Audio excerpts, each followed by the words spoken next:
And now, you're tuned into RBLR, the home of Tampa Bay's Reveler Sports.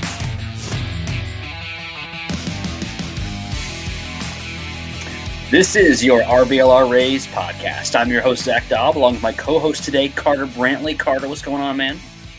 Oh, nothing much, man. Just chilling. Every day is a day closer to opening day. So, really excited. It's a beautiful day out. Might go by the pool, So doing real well. How about yourself, man? I am doing fantastic. You couldn't have said it any better. We are a day closer to opening day. Brandon Lau just hit a home run. We're recording middle of the day today, and there's some fun stuff going on in spring training, some not as fun stuff going on in spring training, and we will talk about all that. We are also recording today during our fantasy baseball draft for the RBLR League, which is fun. We're going to talk a little bit about fantasy baseball. We're going to get to all of those injuries, which are definitely unfortunate, but we're going to talk about what the Rays' plans are to, replace those guys. And once again, we're going to talk about fantasy baseball. Shout out to all of the listeners that are playing. We're really excited that you were able to get a part of this team. I should have pulled up the list of everybody that's all the listeners that are playing. Let me see if I can find that list. I had it here. Okay. We'll come back to it later. But we're just really excited to have everybody, and it's going to be a really fun year. I am good at fantasy baseball, not great. Better at fantasy football. Are you more of a fantasy baseball or fantasy football player, Carter? I'd say I'm about 50-50. I like to claim that I'm good at both, but I'm pretty much garbage at both, honestly. I feel like every year I'm like, oh man, this is the year I'm gonna have a great team. I did manage to guide a fantasy football team that my cousin's coworker wanted me to manage for him.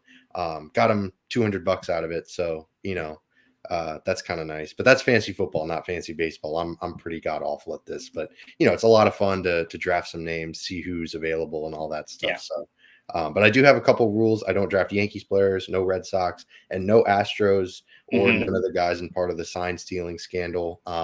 So Altuve, Bregman, Springer, most of those guys. And I try to avoid steroid guys. So like no Fernando Tatis Jr., but he's already off the board. So those are my parameters, which is probably another reason why I suck at fantasy baseball. But that's basically my philosophy on it. Fantasy baseball with integrity. Love it. Integrity. I absolutely love it. Integrity. I absolutely love it. And if you love this show and you enjoy it every week, please subscribe if you're watching us on YouTube. If you're following along on Spotify, do us a favor and hit that follow button and just come on by whenever you see those notifications. It really means a lot to us that any kind of support that we get from you guys, it means a whole lot to us. And we're glad to have you. And share it around to whoever you think might be interested. I am on the clock now. And let's see.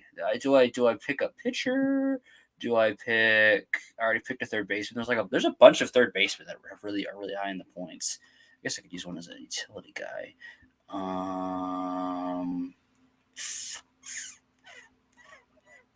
It'll be weird. What?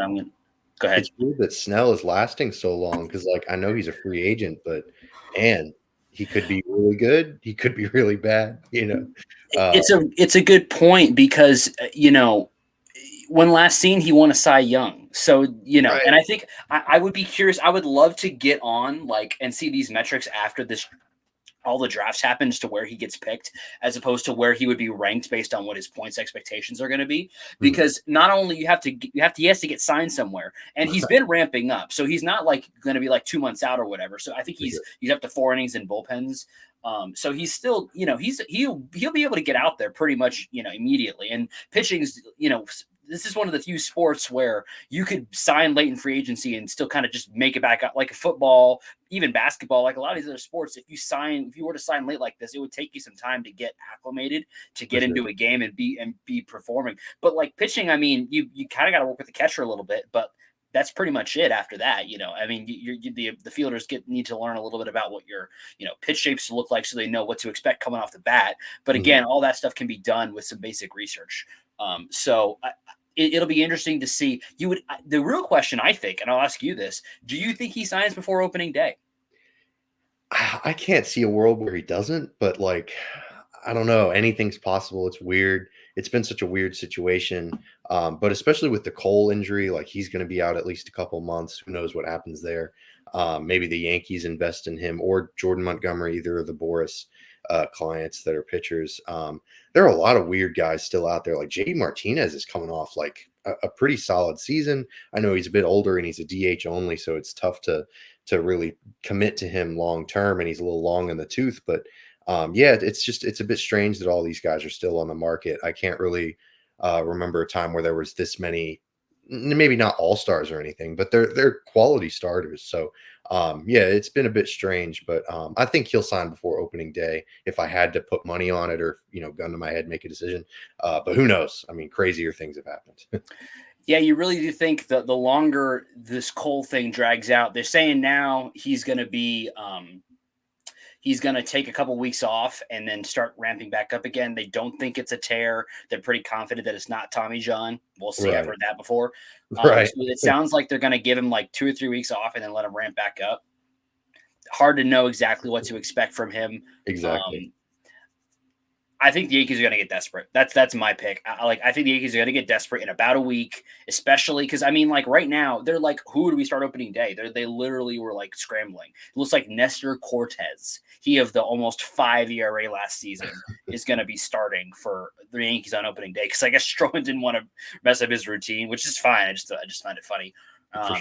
And a Rodon, I think the same way. So, I mean, when you look at the rotation right now, I mean, with that, I mean, I don't think, Cortez slots is their one, but right now it's like Cortez, Stroman, Rodon, Schmidt, and then it just starts to go off a cliff after that. They've got some guys they're going to try to make work from the minors, but so I think if they don't add Snell, they have to do something. I understand they probably don't want to overpay for him because they can't get their cap tied up or their money tied up with Snell because they got to re-sign Soto. You would think like that has to be the next move for them is re-signing Soto. So they're in a weird spot. Yeah, it's going to be really strange to see how that all plays out, especially with the competitive tax thresholds and all that stuff for the CBPs. It's all kind of foreign language to me, but there's certain implications with the luxury tax and the competitive balance picks or whatever. So yeah, I don't know what's going to happen with all of that. It's going to be really strange, and hopefully for the Rays, it continues to kind of spiral downhill for the Yankees. That'd be great. Because then it's one less team to really worry about in the division for sure. Yeah, but speaking of injuries potentially spiraling, the Rays have had a couple in spring training that's not ideal. Josh Lowe, the update on that is he is the hip. I haven't heard anything more about the hip, but he's now got an oblique, and so he's going to be shut down for a little bit. Oblique is usually like 4 to 5 weeks, generally speaking. Until you're back to full strength, and could be longer. That's the thing that's tricky with obliques is like they can linger. I mean, you've seen guys have obliques that last like a whole season where they just can't get it back right. So that's a little bit rough. It is a good thing that the Rays have some options to potentially replace him. But Carter, what do you think? Do you have an idea of who you think is going to be the replacements if Josh Lowe is going to be on the IL for an extended period of time? Yeah, I mean, they've got, the in-house guys like Palacios and Ahmed Rosario that are already on the 20s. They're already kind of projected to either be on the cusp of making the roster or making opening day roster outright. Rosario's been getting a lot of playing time in the corners and stuff like that, which is great. So they can kind of fill in and do their thing against Lowe. I think the main concern for me, at least, is just having a backup center fielder because Randy, I don't want to see him in center field. No. I don't think there's really anyone else on the 20, predicted to be on the opening day roster before Lowe was injured that would play center. So I do feel like that's probably a concern that needs to be addressed with DeLuca still out for a little while, unfortunately. So yeah, I think that's going to be something. I've heard Greg Jones's name thrown around. Man, that would be fun. Oh man, I'm on that propaganda train 100%. That would be I'm a sicko for Greg Jones. I want to see him get some at bats, but Mangum's another name that's been thrown around a lot. So I'm guessing that they'll probably have to look into some guys in the minors that are going to fill in for the backup center fielder role, so to speak. Yeah, I think Mangum is purported himself really well during spring training. He's hitting the ball well. He's looked good in center field. It's a great opportunity for him to get some, to get a cup of coffee at the major league level. For sure. That seems to be the way to go. And you make a really good point about needing someone to be available at center field, because Josh Lowe could do a little center field here and there if you absolutely needed him to. But now that he's gone, you really do not have anybody who can play center field outside of Jose Siri. So Mangum becomes kind of, I think, a no-brainer. I mean, Greg Jones would be fun. I think he could be in that running as well. Sure. But I think they probably go Mangum because he's also been kept with the team a little bit longer. So that also leaves well for him. So I think it's probably going to be Mangum, and then Palacios, because I think, and the thing I think is interesting is, while I think that Mangum maybe is a more pivotal role in the roster construction because you need the backup center fielder, I think Palacios may get more run because I think he could legitimately fall into that starting left, probably right fielder spot for the Rays. I think he could start there on opening day, very legitimately. So I really don't want to see Harold out there. So that's what I'm going for. If I have to see Harold out there, I don't know what to do with myself. But I think, I think that at the end of the day, we're going to see Palacios and Mangum on the major league roster to start the season. When we look at the kind of filling out the rest of the roster, we're kind of still doing the dance of Meade and Aranda. Those two guys are kind of still going back and forth. Do you have any thoughts on or sense of who you think is going to win that battle? I mean, I can't really say that I do, honestly. I really like both of them. If there was an option to keep both of them or to morph them into one player, that'd be great. Because they're both really good. I think both of them could make the opening day roster, and I'd be like, cool, thumbs up. But if I had to choose one, I guess I'd pick Aranda maybe. I feel like he's just hit the crap out of the ball so much in AAA. They've got to give him a shot, But Curtis Meade's a bit, he plays a little bit more third. And the Rays don't really have a need necessarily for another first base / DH guy. But Aranda's bat is just so great. I really want him to make the opening day roster. But until the Harold situation gets sorted out, if he gets traded or maybe they just stick with him, great. But yeah, until then, I'm going to go with Aranda, but I wouldn't be surprised to see Meade on the opening day roster either. Yeah, I think the fact that Aranda has been fine. If you've watched many of the games or some of the ones you can watch anyway, if you've watched any of Aranda playing defense, he has been fine, which is really all he needs to be. He doesn't need to be amazing. He just needs to not boot everything and throw it all into the stands, which he isn't really doing. He's just been kind of whatever. And I think it's one of those things where he can probably get some DH starts here and there. You can probably start him, when they're in situations where the pitcher pitching is less of a ground ball guy and more of a fly ball guy, more of a strikeout guy. He can probably get some starts there. The Rays have some pitchers this season which profile that way, so they can, maybe he gets some starts in those situations. We don't have him anymore, but if Josh Fleming, who we actually were facing today in Pittsburgh, which is wild, Aranda would not start on a day where Josh Fleming is pitching or someone of his ilk, not going to happen. So, but I think the Rays do have some guys who are going to get the ball in the air or strike them out. So that leads him to hopefully, if he makes it on the team, being not put in a situation where he's going to be a liability. But I think he's hit well enough to earn that spot, at least right now. Yeah, absolutely. The bat really should play up. And I know that, the righty lefty thing can be a bit overblown, but it is nice to have a little bit of variety, just having a little bit more of a balance on the roster. Plus Aranda has Peso Pluma as his walk-up music, which obviously has no bearing on his actual performance, but for a music / baseball fan like myself, I love it. Him walking up to Lady Gaga by Peso Pluma just gets me hype every time. But so I hope Aranda makes the roster just so I can listen to that song over and over again. What happened to really good walk-up songs? Yeah, I know. When I watch a Rays game right now, there's nobody's walk-up song right now that just gets me going. I mean, and even this is dumb, but even what was it? Was it Daniel Robertson had Stay for a little bit when he was on the Rays? I don't know if you remember, but that got me hyped a little bit, even though he wasn't that good. Right. But so I just don't I'm not really. Willie Adames had a good walk-up song. Mm-hmm. He had a good one. I don't know how to say the name. I think it's Deluciente or something, but that was a good one. I like that song. I just feel like with the Rays could use a little bit more pep in their walk-up songs. I don't know. Absolutely. Yeah, I mean, I feel like every team could use a little more pep in their walk-up tunes. Whether it's the players choosing them or if it's the powers that be in the Rays marketing or front office, whatever the case is.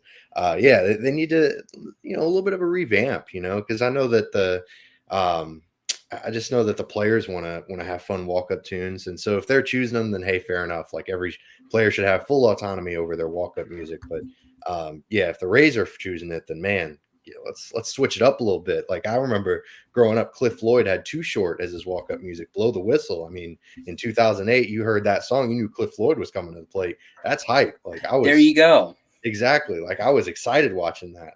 Now, there's a lack of aura. There's no vibe to any of the walk-up tunes really.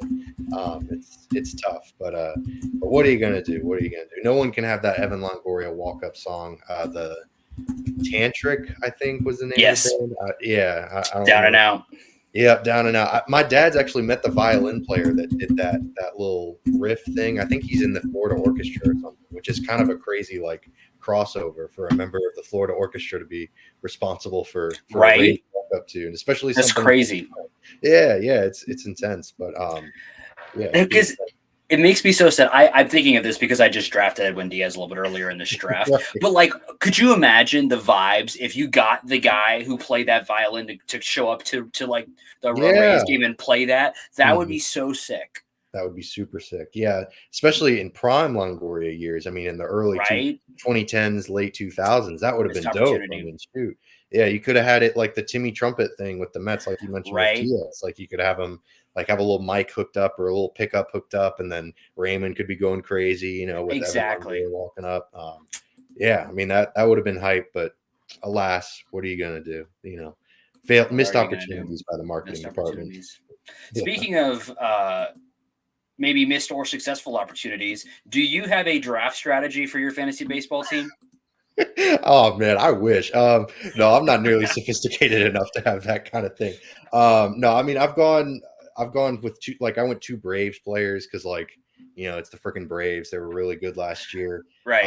I managed to snag Mike Trout in like the 10th round, which I thought was like, I know he's old. He was going to fall longer. Yeah, I know he's old. I know he's been banged up, but it's Mike Trout, man. Like I don't know. Like at most, like. The ceiling is like, oh shoot, it's the Mike Trout of old, but even his floor is like still relatively high as long as he stays healthy. But that's a big caveat. So I don't know. I was willing to take a chance on him just because, like, hey, there's going to be a few more outfielders that I could see starting in the lineup. So if Mike Trout goes on the injured list for an extended period of time again, which hoping that doesn't happen, but if that does happen, then I can just fill him in with another outfielder. But if that doesn't, then shoot, I kind of got maybe a bit of a steal. Speaking of steals, or maybe stealing a little bit too early, Cabby's Cab Services, run by Jeremy Daigle, I believe is how you say the name, just drafted Caminero very early. I'm gonna have to call you out there, my friend. What are we doing, my friend? I mean, at least he's not a little early. He's not drafting like a top Yankees prospect that's never going to get it. At least it's a Rays guy. Like it's weird, but. Respect. At least it's, sticking with the Rays theme. I get it. You're drafting with your heart and not your brain. I do that all the time. That's why I'm so awful at fantasy sports. he claims in the chat that he has a plan and for us to let him cook. So I suppose we will let him cook. I will certainly allow you to cook if that's what you're cooking. Absolutely. I also, one of my strategies is to just look up who was injured last year. And wasn't around and look at them because a lot of times those guys fall in drafts. That's why I picked up Diaz because he was. I thought he was gonna. I think he's gonna have a big bounce back year, and I think. I think it when you're talking about points, saves like go under the radar because when you get later in the season, it gets really hard to find guys who can get you a lot of saves once you get to a certain point. So I have often racked up guys who get a lot of saves and had success that way. But that's just me. No, for sure. I love our format. I mentioned this earlier. we've got 4 relief slots instead of 3. Most Yes, leagues that I play in have 3. That's kind of dull, I love relief pitchers. Like, shoot, I rack up know. the bullpen. So excuse me. I'm pretty excited to play around with that a lot. Yeah, I'm big into it. Like, I'm not very good at it, but I do enjoy fantasy baseball quite a bit more than like fantasy football. Even though I might like, I'm not saying I know a lot about fantasy football. I know a little bit more maybe about fantasy football since like I got to cover the Bucks and everything like that. But no, I definitely enjoy fantasy baseball way more just because of all of this stuff. Oh, you went Brandon Lau. Look at Man, I was hoping that was gonna sneak. I hope you were gonna that. Oh, notice. look at Dang that. it. Yeah, hey, gotta do what you gotta do. I just drafted Andres Munoz from the You Mariners. did. He's a big. I mean, I've been a fan of him. I was surprised the Padres dealt him. I know they dealt him for like Austin Nola, right, all Yep. those years ago, because he was filthy when he first came up. Mhm. Munoz was pumping like 102, like just straight Right. cheese. So I was kind of shocked to see them trade him for a. Even at the time, he was like an above average catcher. Maybe Austin Nola was. Obviously, he's fallen really sharply off a cliff, but Just a little yeah. bit. Yeah, just a little bit, right. Ooh, Evan Carter coming off the board. I thought about picking him earlier, and I Oh, yeah, didn't, but that's a good pick. for sure. Since we were just talking about Junior Caminero a little bit, he's been optioned. I think we mentioned this during. I can't remember if this happened before our show last week or not, but he has been optioned down to minor league camp, Mhm. and so I was going to ask you, when do you think we're going to? Do you think we're going to see him at the major league level this year? And if so, when do you think that's going to be? It's a tough question. You can never anticipate injuries and whatnot. Yeah.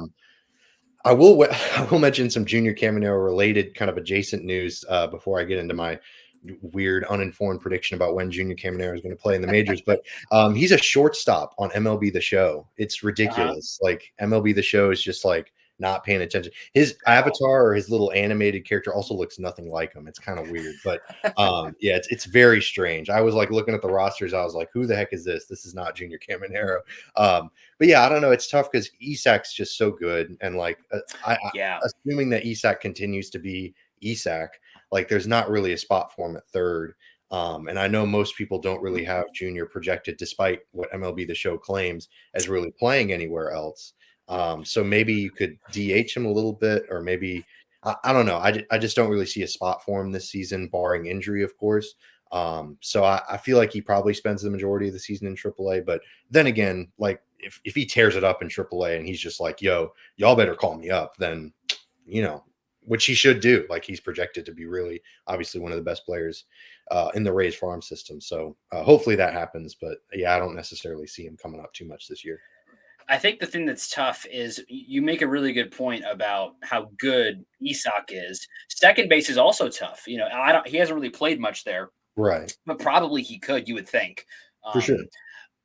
You got Brandon Lau there, who, if he stays healthy, which is sometimes a dubious prospect, Right. but if he stays healthy, that's a tough spot. And then you got to go through Mead and Aranda, who are both going to be fighting for minutes at second base. It's tough. So then you think about maybe third base or first base, excuse me, and then you got Yandy, who is the stalwart. So I mean, he's not going anywhere. So if he gets hurt again, you fall back into the Mead and Aranda sort of cycle. So it'll be very interesting because the thing that makes it so difficult is, I joke about reaching for Junior Caminero in fantasy, but I mean, like, how good is this guy going to be when he gets, fully realized in the major league level is insane. Like the stuff that he has, the power that he commands is crazy. And he's bringing along the contact skills as well. So like you've got a dynamite player there, and you're going to have to find room for him somewhere.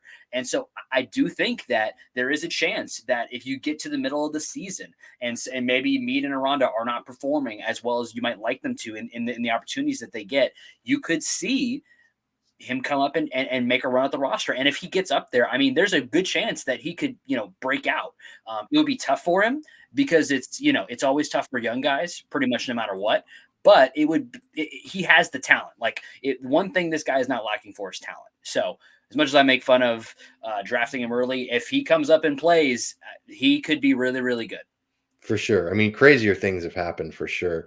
And yeah, I mean, the talent is obviously there. And, maybe the Rays are, they're poised to be, I think they're going to be a really good team. I don't think this is going to happen, but maybe they get a little stagnant. Maybe they get midseason. They're a little, some offensive woes or something. Maybe they need something to galvanize the squad, a guy to come in, a fresh face, just some new person, just a little bit of a change. And maybe that happens, and maybe it's Junior, and maybe he comes in, crushes it, and then the Rays can coast to the rest of the year. That happens sometimes, you see it across baseball. So it would be really interesting to see. But I'd hate for him to, the Rays are great at development, so they're obviously not going to do this. But I think the main concern is that, you call him up to the majors and then he just kind of sits there. He doesn't get as much playing time as he would in AAA. So unfortunately, maybe that gets him frustrated, or maybe he doesn't get, just doesn't develop as nicely as he could if they would have just left him in AAA.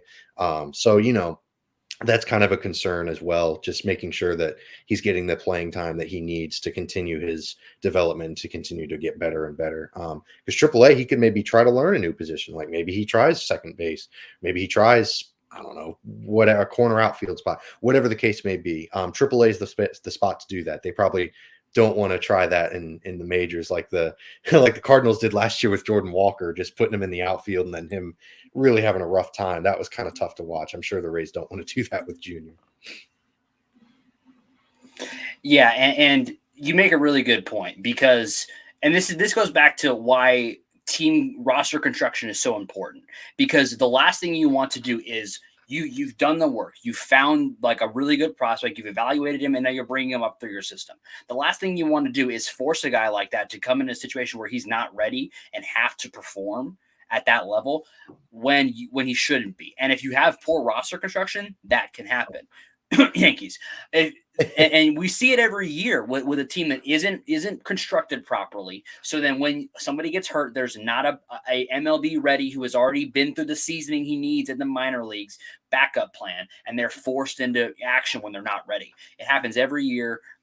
And some guys are, do really well and come up and play well. Some guys do not, and it really hurts their development. See Jared Kelenic. Like you look at where those guys have been put in bad positions and perform poorly.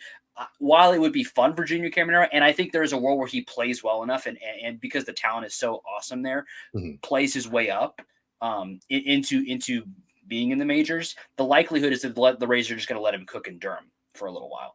And that's what they should do. That's what I would do if I was in charge of the Rays, which is probably a good thing I'm not, because I am currently struggling to draft a fantasy baseball team.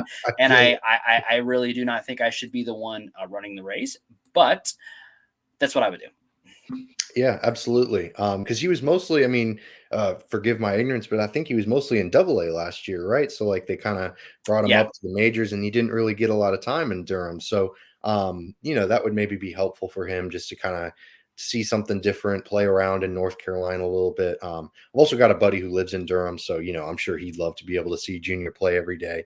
He'd be real excited to go to those games. Shout out to Mossy if he's listening. But yeah, it'd be great for him to spend some time in Durham, especially just so he can kind of continue to get his feet wet. He's still crazy young. Like he is still, like he's younger than me, and I think of myself as young. Unfortunately, as time moves on, that will be less and less true. But yeah, he's younger than I am, which is crazy because I'm 24 going on 25, and he's it's insane. So he was born in the 21st century. Like that's just mind-boggling to me. So yeah, he needs a little bit more time, and he'll get it, and he'll be great. I have no doubt about it. Speaking of other question marks going into the, I'm just saying speaking of because I'm bad at transitions, but speaking of, with the other kind of question that we're at right now in spring training, I'd love to get your take on too, is the rotation. With Taj Bradley being injured for not like super long, but maybe we're looking at him being on maybe a month or so. The competition for kind of the back end of the rotation is kind of in full swing right now. If you were going to just make an estimation of who you think would be the 5 coming out of spring training for the Rays rotation, who would they be? So I think Eflin, Savale, and Littell, those are locked in. Sure. And then from there, you could go Pepio as number 4, maybe kind of sort of locked in, kind of. I'm not 100% sure how he's, how they're going to play that out, but any combination of Pepio, Baz, and Uwasawa, would be great. I also know Wagaspack has looked really, really good in spring training. Yes. He's also a Louisiana guy, so shout out to him. So obviously, I didn't answer your question for the back end of the rotation at all. But my final two spots, if I had to pick, I'd probably go Uwasawa and Pepio for the final two spots. I love Uwasawa. Like, I was super excited about that signing. I think he fits really well into what the Rays try to do. He seems to be really embracing, the Rays way with pitching development and all that stuff. He was a driveline guy, so I'm really excited to see him, get some major league experience. He's coming over from Japan, obviously, and yeah, I'd love for him to be kind of their number 5 guy, and for Pepio to be number 4. So that's my pick for the big 5 in the rotation for the Rays. But then again, they could do some crazy things. You know how the Rays are. I know Davinsky and Alexander are both also getting stretched out. So either of those guys maybe at some point during the season. No surprise here, because other injuries are going to happen, unfortunately. So that's the initial 5, but we'll see how the season progresses, how it changes. Yeah, and that was the way that I was running it up until the middle of this week, which is, I think, the biggest Rays news maybe of the entire offseason, is that the Rays have brought back Rays legend Jake Odorizzi, who was, like, for context for everybody out there listening, when I first started to become a Rays fan circa like 2016, 2017, Odorizzi was like kind of like one of the Rays' good pitchers back then. Oh, like, yeah. Like, those of you who were there, which – there were some rough days in those times. And so Jake Odorizzi was one of those guys that, like, I was like, oh, as I was just getting started, like, this guy seems like to not suck consistently. So, like, I like this guy. And I'm excited that he's back with the org. I don't really have any statistics or analytics on this yet, but I'm going to just tell you that I want to see Jake Odorizzi out of spring training. And as all joking aside, I think I would like, and this is just me, I'm always one where I want, young pitchers to be given the most possible time to refine their stuff before they have to put it all out there on the line at the major league level. A guy like Uwasawa has already been able to do that in overseas. So I'm not worried about him being put under the spotlight. Pepio has already pitched in the majors a decent amount, so that's not really a huge issue.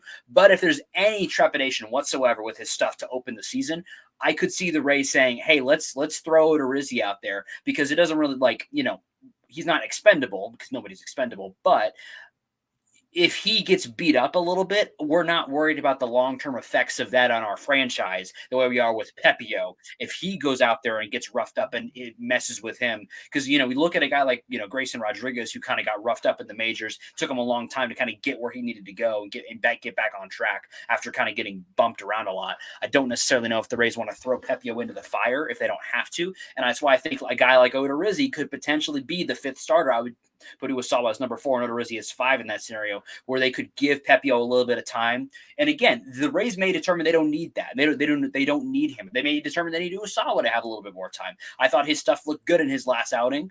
Pepio's stuff I thought looked good as well. So it's not like either of them are anything really concerning. I liked Uwasawa's stuff a little bit better than Pepio's stuff. I thought he had a little more consistency to it. But that being said, personally, while I would do that, I would go with Odorizzi and Uwasawa. I could see them in a situation saying they want Uwasawa to have a little bit more time to acclimate to, the MLB styles of, batters as what he's facing over here as opposed to what he was facing overseas.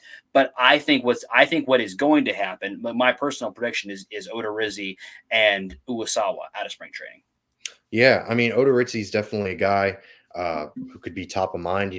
I think that.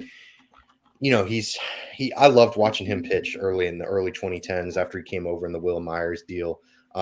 He was really a lot of fun. He was a really, really great Rays pitcher in I don't want to say the early days, but kind of the early Kevin Cash days, I guess you could say. Yeah, so he was a lot of fun for sure. And if he makes opening day roster, that would be wonderful as well.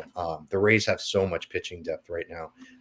After the Glasnow deal, I was a little worried about it, but my goodness, they were like, hey man, like, have you not watched us for the past 5 years plus? And I was like, yeah, you're right, my bad. Yeah, because they did a wonderful job, not only with the rotation, but obviously the bullpen options they're there's just plentiful bullpen options as well. And the rotation is going to be well set up regardless of what combination of guys that they use to fill out those 4 and 5 spots. I'm really excited about it. Shane Baz is another guy that I think could have a really great year if he bounces back from injury, which I fully expect him to.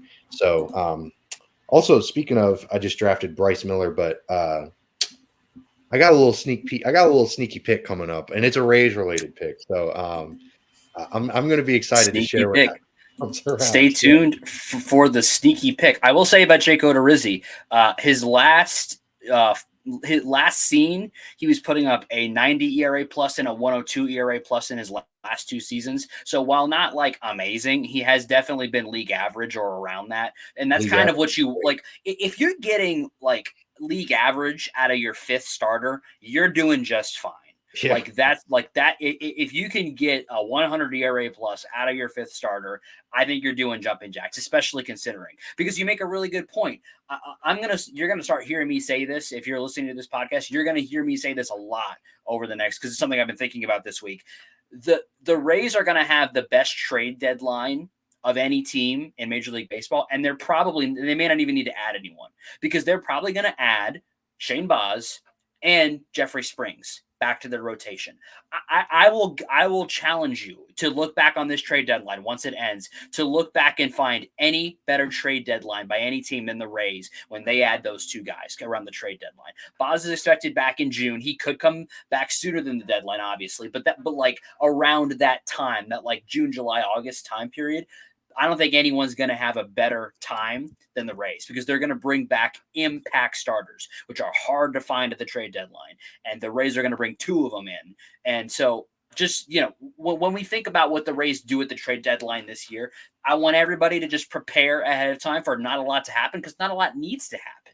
Because even if things do not go well from a starting pitching perspective leading into the deadline, anyone who's out there screaming from the rooftops that we need to add starters, no, we do not, because they're already coming. It's not an area of need for the Rays. It's not going to be one unless we get a lot more injuries. But I'm going to be saying that a lot. You're going to hear that from me a lot, because I think it's true. I think the Rays are going to have a really strong trade deadline with really not having to do anything. Yeah, I'm with you. The Rays are going to be really, really well poised to have no real needs at the trade deadline, assuming obviously injuries are not a concern, which is not a given, of course, in any given season. So yeah, I'm really excited, because like you mentioned, the trade deadline additions, so to speak, aren't even going to be trades. They're going to be guys coming back from injury, which is so exciting. Springs, Rasmussen, like you mentioned, Baz it's just going to be dynamite. And it's going to allow for more flexibility with that rotation, and with some of the guys to maybe move to the bullpen, or maybe they're able to fill out the rest of the roster in an interesting, creative way. It's the Rays, they can pull some crazy stuff out of thin air. They're always on the cutting edge of innovation, so they're always going to come up with some new creative way to get a little bit of an edge over the other teams in baseball. So I'm pretty excited. And speaking of excitement, I just drafted Rene Pinto. Let's go. I'm hype. He's my starting catcher for the rest of the year. He's there. Because I would have waited a little bit, because he's definitely not ranked super high, because it's ESPN fantasy, whatever. But I am super hyped for Rene Pinto to be my starting catcher for the rest of the season. Yeah, that was, I had to share that, because I was just super thrilled. That makes me so mad, because I was about to draft a catcher and I was really thinking about Pinto. That makes me very angry. That's why I didn't share it, because I knew you were coming up. I was like, all right, I can't play I got to play my cards a little bit close to the vest. I guess I'm going to draft Cal Raleigh, which I think is probably better, but like makes me really mad, because I would have loved to have had him on the team when he inevitably like has a 400 on base percentage or something, or hits for a lot of power or something. Probably not the 400 on base percentage, but maybe he'll hit 25 home runs. Who knows? That would be crazy, and also probably not. And Josh Lowe just got picked by another one of our fans, who I do not know what his real name is, unless I suppose Pro Taco could just be his name. Whoever you are, Pro Taco, thanks for playing with us. And you've drafted Josh Lowe, which is it's a good pick. Because whenever he does come back, he'll be really good. So that's good for him. And also Garrett Cole has just finally been auto-picked by somebody, ripped to them. Although I suppose at this point in the draft, it's actually not a horrible pick. Other than somebody just drafted Carlos Rodon, which is a horrible pick. Sorry. I think that was actually, is that Yurka and Ben? Yeah, sorry guys, that's a terrible pick. Rodon's gonna be awful this year. That's my prediction. He's not gonna put it together. Which is I'm gonna look stupid if not. Oh, and then Pat just drafted Yinir Kano. That's a big time pick. That's a good pick. That is a good pick. Although I will say I think I have the two of the best relief pitchers in baseball on my team with Edwin Diaz and Josh Hader. Josh Hader is automatic pretty much every year. Of course, I need to stop speaking. I'm gonna jinx everybody on my team right now. All right, let's see. That's a good one. That's a good pick. I think we're kind of in the point of the draft where people are starting to fill in positions. For sure. I think I filled in all my starters on the offensive side, so now I got to find some pitchers. It should be fun. Ooh, I think I'm in the opposite range. I'm only a reliever away from filling out my rotation and bullpen, nice. But I've got quite a few position players to fill out. I feel like I just love fantasy baseball because you get to talk about like names, not just Rays specific, but you know, names that kind of fly a little bit maybe under the radar, or like guys that are maybe going to have good seasons that, you know, maybe other people aren't talking about. So it's just all about finding, like the Rays do, finding value on the margins. But I also want to have fun because, like, I mean, as far as I'm aware, we're not playing for money or anything. So I want Rene Pinto on my team because if I didn't draft Rene Pinto and he has a monster year, I would hate myself for the rest of the year. It would be one of my life's biggest regrets, like no exaggeration. So just not drafting Rene Pinto and letting like one of our Rays fan listeners or one of the other show guys draft him, that would have broken my heart. It would have shattered into a million pieces. So I had to get him off the board. Speaking of one of our listeners who I want to shout out, I believe I'm going to butcher this name. I believe it is Alex Stutzman, just drafted Raisel Iglesias for his bullpen. I like that pick a lot. I think Raisel Iglesias is really good. That's a really good pick. I'm going to shout him out. There was another pick by a fan that I thought was really good. Let me look back up here, see if I can find it. Where's the other one? There was another good one. Someone drafted Willie Adames a few picks ago, like right before. That was a good one. Yeah, right before I drafted Pinto. I thought that was kind of fun. Who drafted Willie? Hang on. Let's see. Let's see. Drafted Willie. Josh Lucas. Good pick. Good pick, Josh. Indeed. I like that one. I'm about to pick, so I'm gonna be talking slightly less because I'm gonna try to figure out what I'm doing. I think I need some starters. I could pick a Ray. For sure. I think Zach Eflin already got picked. Oh yeah, Eflin. Yeah, Eflin. He went probably, which I mean, like to be fair, like that's not a homer. He's pretty good. Yeah. Now let me ask you this question: when you draft guys, do you look for guys that were good last year or are projected to be good this year? I mean, it's hard because like projections are based at least a little bit on past performance. I try not to let the ESPN rankings or the point totals or any of that silliness, influence my decision making that much. But it's definitely, I'm trying to project as a little bit, but also, trying to take past performance into account. Like I've got a few picks in the wings that I'm kind of banking on them continuing second half monster starts. Guys that don't necessarily have a huge proven track record, but maybe they had a really good second half. And I'm kind of banking on them to continue that trend, which smart, stupid, I don't know, but it's at least a strategy. It's better than just, picking the top ranked guy, although I guess that's kind of a strategy in and of itself too. So who knows? But yeah, I'm kind of in between. I know that's sitting on a fence, so not really a great answer, but how about you, man? Do you go past performance projections? What are your strategies? I usually go past performance because I think that while projections are great, I look at what you've done, not what we think you're going to do. Mm-hmm. Like that. That's usually how I look at it because I found that projections sometimes do me dirty. And while picking based off of performance can do you dirty too, I think more often than not, going with what you've seen has worked really well, is usually what you should do. And if you're out there right now, and you're kind of in a situation where you're looking to spice up your wardrobe a little bit, to improve it a little bit. And you are looking to go with a proven contender, a proven excellence in your wardrobe lineup. Go nowhere else than shop.rblrsports.com, where you can get 10% off everything you buy with promo code FLAPPY, FLAPPY. Fill out your lineup, fill out your roster of your wardrobe at shop.rblrsports.com, promo code FLAPPY, FLAPPY, 10% off everything at shop.rblrsports.com. That was a very sick transition to that shop plug.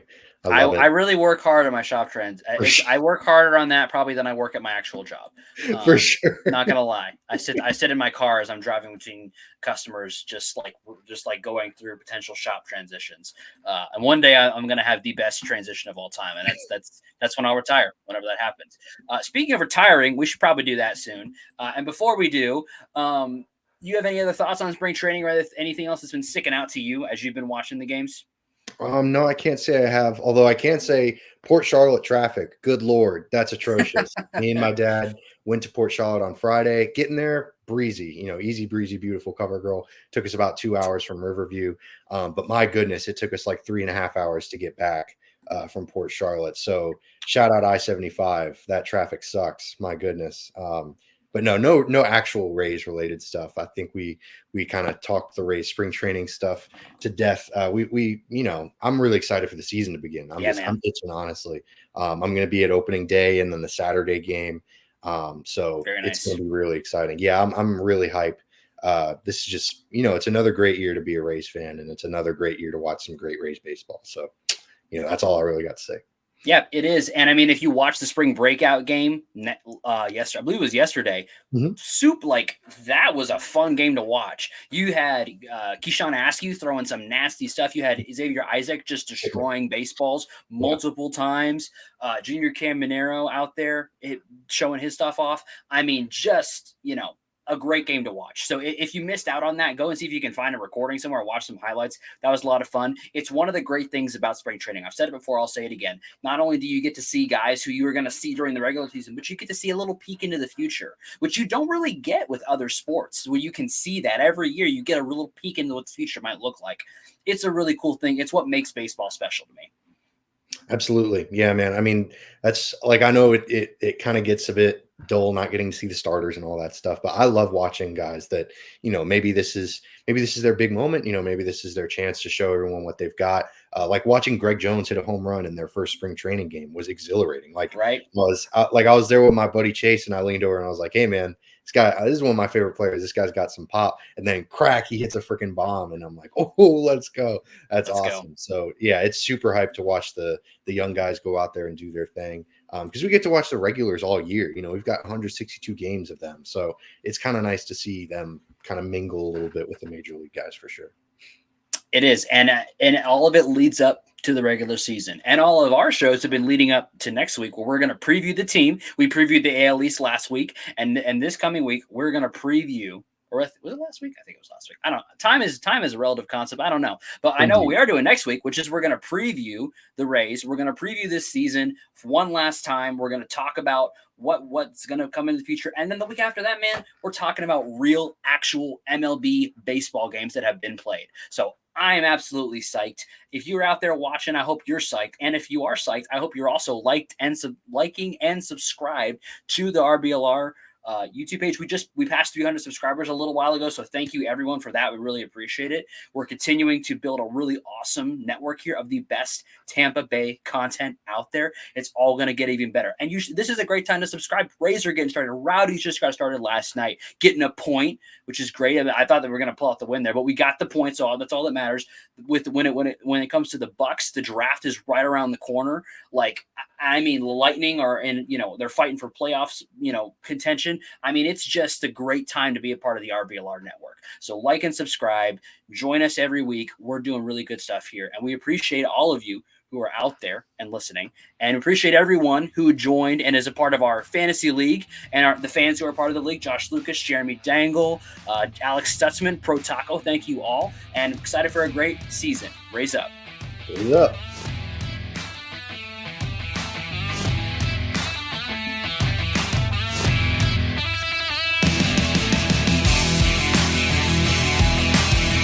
Thank you for tuning into this presentation by RBLR Sports. On your way out of the stadium, Please remember to like and subscribe.